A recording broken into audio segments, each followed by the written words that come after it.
I keep my goals to myself, cause whenever I share it with folks, they get a look upon their face and their memory floats to a time where their goals and the stars ain't...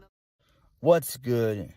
We're going to get into Monday Night Raw from April the 27th, 2026. This was a very lackluster show. Not much happened. However, we got quite a few matches announced for Backlash, so they're starting to build that card because Backlash is next weekend, which is fine. Hopefully, we can get at least a good 6 to 7 matches on the card. We should be able to, so that's fine there. I like that. Before we get into the review, there's some sad news. So during WrestleMania week, a fan by the name of Mark Iscard, he passed away. He sadly passed away. He took a picture with Natalia, and according to police, they had found him the Raw after Mania dead, and it's just a sad situation. You have to be aware of your surroundings when you go to big events, and just be safe. Just be safe at all times, no matter where you're going. We send our thoughts and prayers to his friends and family. Rest in peace, rest in power, rest in paradise. And he was 43. So this is very, very sad, and I hate when things like this happen. It's just, you have to be careful and aware of your surroundings at all times. We live in a really cruel world, and you just got to just be safe. Again, we send our condolences and our thoughts and prayers to his friends and family at this time. And again, rest in peace, rest in power, rest in paradise. So there were some okay things that happened on this show. We begin the show with a pre-taped video recording of Roman Reigns and the Usos, the Bloodline. So Roman says the past is the past, but they're always blood. He doesn't understand where Jacob Fatu is coming from. Everyone had 2 years to take advantage of him while he took a back seat. He procrastinated. So Roman Reigns came back and beat CM Punk. Jimmy Uso doesn't agree with Roman, but he agrees with Jacob. Jacob wants to upgrade his household, but not at Roman's expense. Jay says that Jacob is dangerous. They watched him drop people one by one. They left him out there for a reason. If Jacob beats Roman, he takes it all. He takes the title, the Ulafala, everything. This is it. It can't be all about respect. Jay says there has to be consequences. Roman is the tribal chief. So Roman ponders and says consequences. They're not doing charity. He said he'll address this later on tonight. And then Roman appreciates the Usos. And then Jimmy and Jay, they dap up. And Jay says family first. Roman puts his hand over theirs and says the first family. So I like that. Pretty cool stuff there. Decent way to start the show. So that's fine. Moving on. We officially start the show with Seth Rollins. So he comes out. He cuts a long promo. He's dressed in black. Puts over the Laredo, Texas crowd. And he basically vents his grievances. He said there's a reason why he lost to Gunther at WrestleMania, and it's not because that Gunther was better than him on that night. There's a reason why Roman Reigns is walking around with his World Heavyweight Championship. It's not because Roman Reigns pinned his shoulder to the mat. The reason for those things is one and the same. That's Bron Breakker. So, Seth Rollins mentioned how he put 9 staples. How he was the cause of Braun getting 9 staples in the back of his head. So he called out Braun. So Braun shows up Seth Rollins called him a pea-brain. So, Braun and Rollins, they stare each other down and everything else. So, Seth Rollins says he gave Bron Breakker everything. He gave Bron Breakker the world on a silver platter. And he repays Seth Rollins by taking everything away from him. Bron Breakker's the reason why he had to forfeit the World Heavyweight Championship, and why he didn't main event WrestleMania, and why he lost at WrestleMania. But Seth Rollins wants to know, what does Bron Breakker get out of it, and how does it benefit him? So Paul Heyman's about to speak, but then he gives the mic to Braun. So Braun asks Seth Rollins, what did Rollins really give to Bronson Reed and him? Every week they were like his errand boys, fighting all of Rollins' battles and putting out his fires. Seth Rollins has no friends. Rollins is nothing. Rollins needed them to fight his battles for what? Every week Rollins would kick the show off while they had to stand in the background, as Rollins regurgitated the same crap every single week. Then Bron Breakker made fun of Seth Rollins' impression, you know, how he does Seth freaking Rollins and all that stuff. Braun said he never needed Rollins or his vision. The only reason why they're standing here is that Bron Breakker needed Paul Heyman. So Paul Heyman, he chuckles. So Seth Rollins he asked, why did he need Paul? He called him a sack of meat, that being Paul Heyman. Seth Rollins says that Bron Breakker proved everything he thought about him. A few years ago, Rollins wanted to fight the best in the world.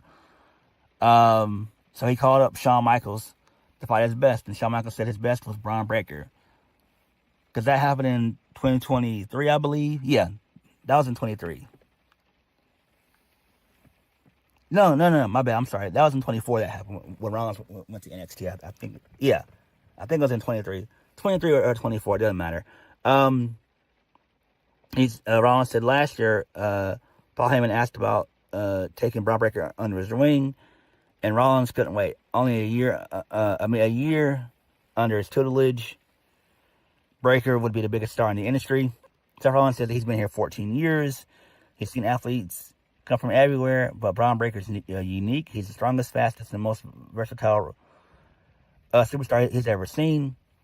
Breakker has everything he needs to be the biggest star in the industry, everything except for the most important thing. Rollins knows what it's like to be a 28-year-old cat full of piss and vinegar, thinking the business owes you something. Seth Rollins says to bet on yourself and to make the hard decisions people won't be happy with. The difference between them is that Bron Breakker tries, Seth Rollins succeeds. Every time Seth Rollins bets on himself, it ended him with a main event or a World Heavyweight Champion or World Championship. Bron Breakker bet on himself, and it got him Logan Paul and Austin Theory. It got him steak dinners and happy endings with Paul Heyman. Seth Rollins says Bron Breakker's not ready. Oh my God, no! I hate when guys do that. He's not ready yet. Like, come on, what? Bron Breakker asked if that's the narrative he really wants to go with. Bron Breakker is well on his way to the main event with or without Seth Rollins. He never needed Seth Rollins' help. Seth Rollins can't handle the title. His mind is too brittle, and his shoulder can't handle the weight of the pressure anymore. Yeah, Braun took his shot at the title and came up short, but he can put his head on his pillow knowing that he lost to the best in the world instead of someone claiming to be it. So Seth Rollins has the accolades and championships. He's the first ballot WWE Hall of Famer. Rollins is the very best professional wrestler in the entire world at being number 2. Seth Rollins then calls Braun Baby Signer and says that was good. Did he do that on his own, or did his or did he call Big Papa Pump for a suck-up? Seth Rollins says Bron Breakker thinks he's ready. Then at Backlash, he challenges him to a match. Seth Rollins will give him the opportunity to prove himself that he's ready. Seth Rollins will let Bron Breakker, and on a little secret, Bron Breakker isn't even the number 2 in his family. And then Seth Rollins dips out. So I like that. Pretty good stuff there. Again, just a little bit too back and forth for me. A little bit too long for my liking, but it is what it is. So that's fine. We got some time, so they're building a story here. I like it. We should get at least 2 matches out of this. So hopefully it does happen. We know that one of them is going to happen at Backlash. The first match is going to happen at Backlash. And then the other match should happen at Night of Champions in late June. So we should get 2 matches out of this, which is fine. I like it. This is fine. Again, the promo was a little bit too long for both guys, but it is what it is. Seth Rollins gave us his backstory, and yes, we all know he's been there for 14 years. Same with Roman. We get it, right? We get it. So it is what it is, but this is fine. Moving on from that, this leads us into Stephanie Baker. She's walking backstage. Then she's attacked by the Judgment Day. So Liv Morgan, Raquel Rodriguez, and Roxanne Perez. So they throw her into some crates and all that stuff. Who cares about this shit? Moving on. This leads us into the first match of the night. Penta defeats Rusev. Didn't watch the match at all. Ethan Page showed up and got involved in everything. So this match didn't last long. Probably about maybe 5 minutes, whatever. I wasn't paying attention. So Rusev went for the Machka kick. Penta dodged that, and then he rolled up Rusev, and that was it. So Ethan Page gets into the ring along with Rusev. They beat up Penta for a brief moment. Javon Evans comes out and makes a save. So I'm guessing they're doing something here, maybe like a fatal 4-way, maybe Ethan Page, Rusev, Javon Evans, and Penta. Or maybe they do like a tag match for next week, I guess. I don't know. It doesn't really matter, but I like this. You know, this is fine. The IC title scene is pretty good. You got Ethan Page, you got Rusev, who they're trying to rebuild and revive, you know, resuscitate him, because he hadn't done anything ever since he left the Oba Femi like 2.5 months ago. So, you know, moving on. This leads us into Los Americanos. So, Grande Americano says that he'll be having the most important match in Lucha Libre history against a fake Grande Americano. It's going to be mask versus mask on May 30th. So, the Mexican crowd's going to love that. I actually might watch that. So, thankfully, the feud will end in AAA. It needs to. It's the biggest fight he's ever had. Grande Americano will be ready to fight for his name, life, and colors. What better way to prepare for this challenge than to issue a challenge to the biggest Lucha Libre legend, Rey Mysterio. Grande wants to face him tonight. Okay, so I like that. That's fine. Good stuff. Moving on. This leads us into Becky Lynch. She comes out next. She said that she finally got rid of AJ Lee. She mentioned how AJ Lee's title reign was horrible, which is correct. So Becky Lynch put gold around the waist of someone who truly deserves it herself. Then she continues to put herself over and all that jazz. She puts over all her accolades that she's done thus far and everything else. Who cares? So she issues an open challenge. She said she saw her baby girl in the front row. And Becky Lynch took her and walked up to the ramp. Becky wanted to show her what a real champion is. It's not about the private hotels, jets, and meals. It's about showing up in a rundown town like Laredo. So she wants to be a fighting champion, basically. So Iyo Sky shows up. She says she accepts. But Becky didn't mean her, basically. So Becky Lynch said she wanted to fight Shawn. She wants to fight Shawn Michaels, not Mario Jannetty. So,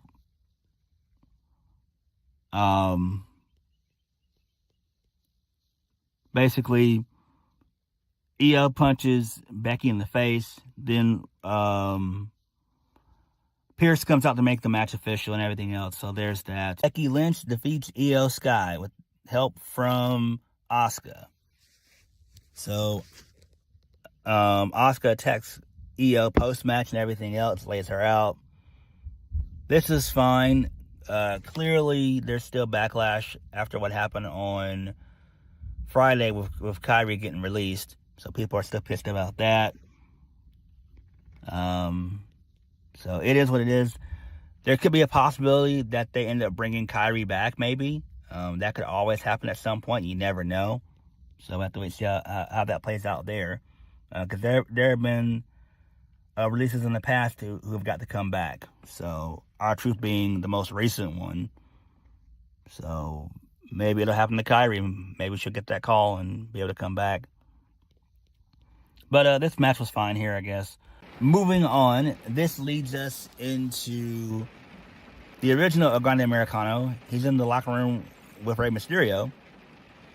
So Americano says that Rey Mysterio endorsed the bogus one when he faces him in a mask versus mask match on May 30th.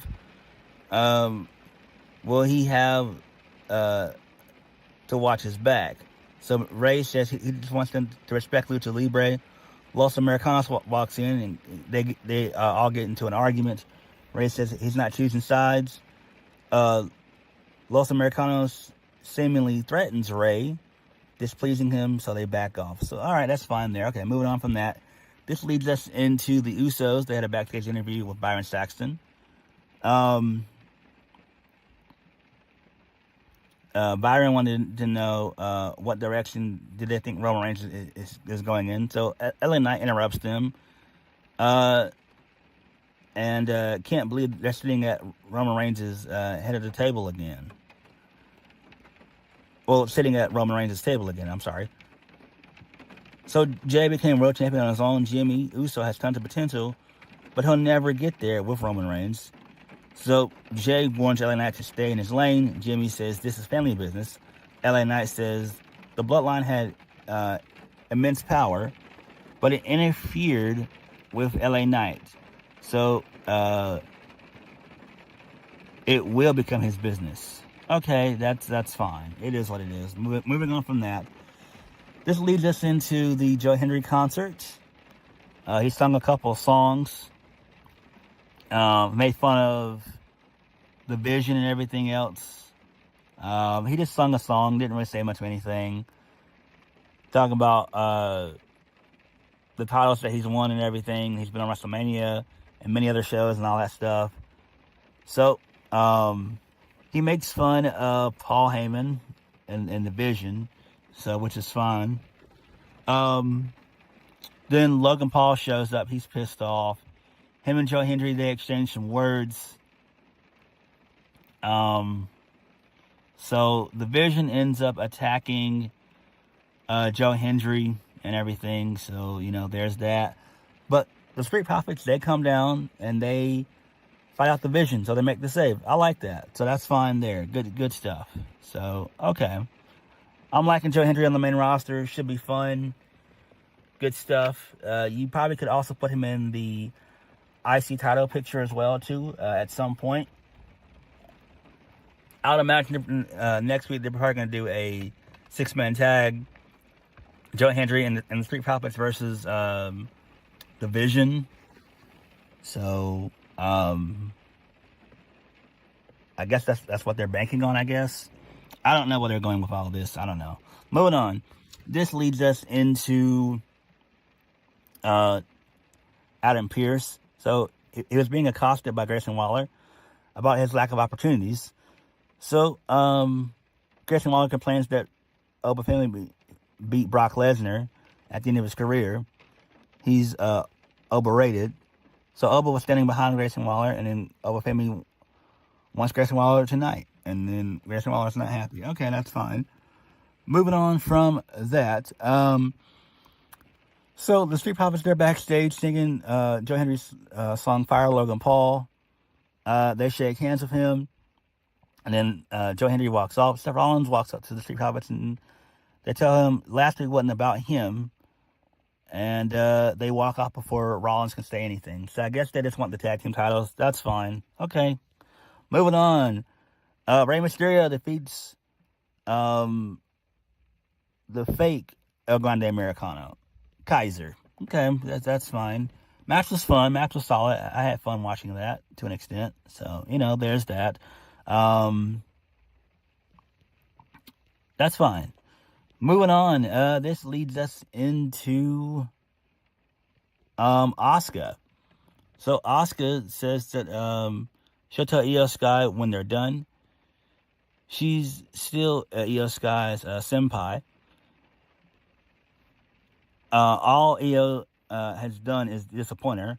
For so long, she blamed herself for Iyo's mistakes.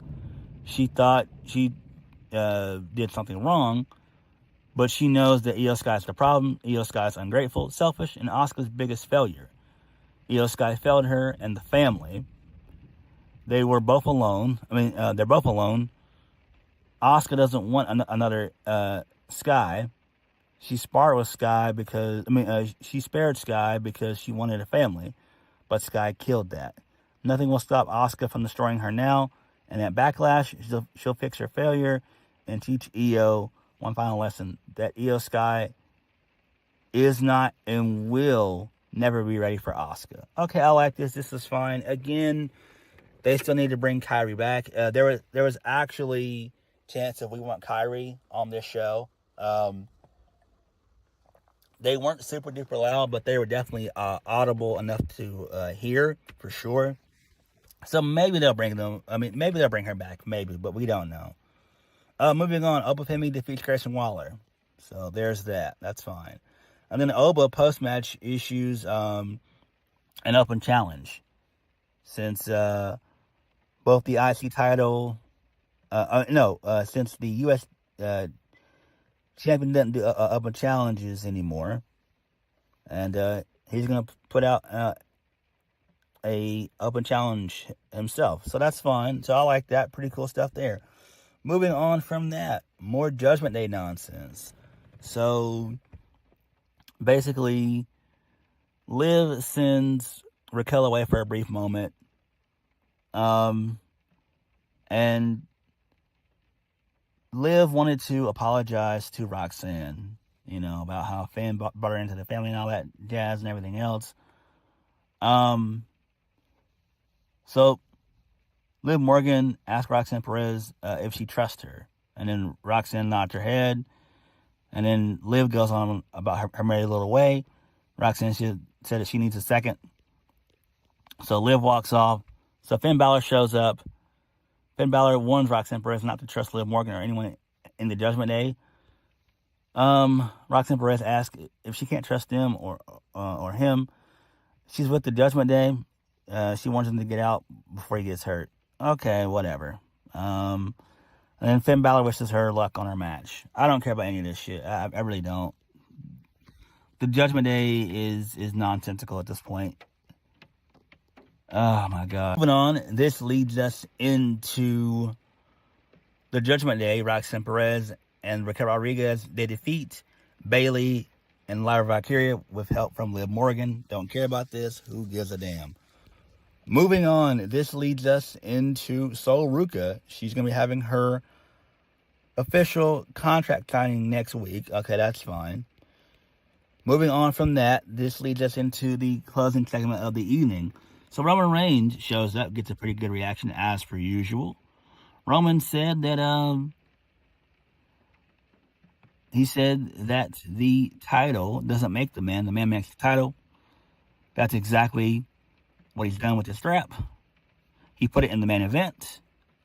On night 2 of WrestleMania, Roman has made this title relevant. You can now be proud of this title. You can now respect this title. And you can actually acknowledge this title. So Jacob Fatu shows up. He stares down Roman Reigns. Roman Reigns says perfect timing because he was just getting to him. He gave Jacob a week and time to think. Roman hopes that Jacob made the right choice to unite their family rather than divide it. Jacob says he didn't need a week, a day, or even an hour to think about it. Jacob Fatu knew exactly what he wanted when he came out last Monday. He didn't stutter or hesitate. He doesn't want the title. He needs it. Roman is stuck in his main event bubble. Roman has never grinded as hard as he had. 12 years of hard work, grinding, and suffering. When they were running the bloodline, he was broke, foaming at the mouth, grinding on the front lines, and trying to figure out whether he'd be here or not. It's not how you start, it's how you finish. I love that line. That's got him standing before Roman Reigns' ass. Pause. And before the WWE, no one called him. Solo called him and put him on. So Roman's confused and says that Jacob Fatu may be dumber than he thinks. Solo couldn't even get a cup of coffee delivered if he wanted it to. Who does Jacob Fatu think runs this place? So the fans chant OTC. Roman says that Texas isn't lying. Roman runs this place. Roman's been distracted, but he's never forgot about Jacob Fatu. Roman still signed off on Jacob Fatu's ass. Pause. Jacob Fatu doesn't deserve it, and it hasn't earned it. That's nepotism, if Reigns allowed that. So then Jacob Fatu begins to choke out Roman Reigns. He puts him in the Tongan death grip, and then he beats him up with the microphone. So Jacob says he'll take everything away from Roman Reigns. And then Roman's gasping for air. So Roman saw that nicely. Jacob picks up the world title, looks at it, and he throws it onto Roman Reigns, and then he walks off. And then Roman gets on the mic, and Roman shouts, "Jacob, you want me at Backlash? I'll see you at Backlash." So, and then Jacob Fatu, he's got a busted lip. He says, "Nah, I'm not waiting for Backlash." He'll see Roman Reigns next week on Monday. So I like that. Good stuff there. This is fun. I'm down for this. We all knew that Solo Sikoa was going to get involved. This makes sense to turn Jacob Fatu heel. You have to in this situation. And I'm down to see what they do. This should be a feud that continues, much like Seth Rollins and Bron Breakker. So this feud should get us from Backlash to, I want to say, Money in the Bank, which is in July, because we know SummerSlam's in early August this year, which is insane. It's usually kind of mid to late August, but that's fine. I'm guessing you want to have this thing go from Backlash to Money in the Bank, so that's fine. And I'm interested in this. I really am. So good stuff here. Overall, though, the show was kind of boring match-wise and everything else. But it is what it is at this point. But I am liking what they're doing in the main event scene. I am liking Seth Rollins and Bron Breakker. So those are two decent feuds to look forward to. But what did you guys think about Monday Night Raw? Let me know. Like, comment, subscribe. Peace.